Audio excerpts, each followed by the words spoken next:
Så af med mig en dag, hvor jeg rider Ronaldo. Jeg starter lige med at tage hovedtøj af.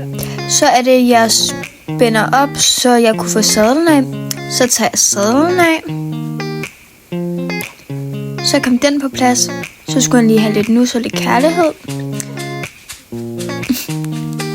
Prøv at se, hvor sød han er. Så begynder jeg at strille ham. Han var sådan... han var lidt af et hurtigt hest i dag. Men jeg elsker ham selvfølgelig altid. Han er min yndlings, hvis I ikke allerede lidt vidste det. Det tænker jeg, at de fleste jeg ved her på profilen. Så skulle jeg lige rense hans hår.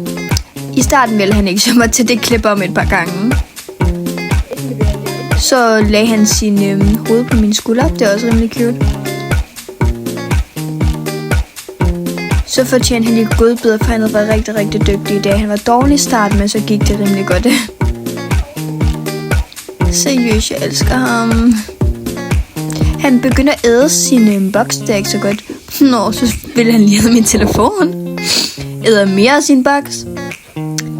Så skulle jeg sige farvel til ham. Så det var alt for den her video. Bye bye.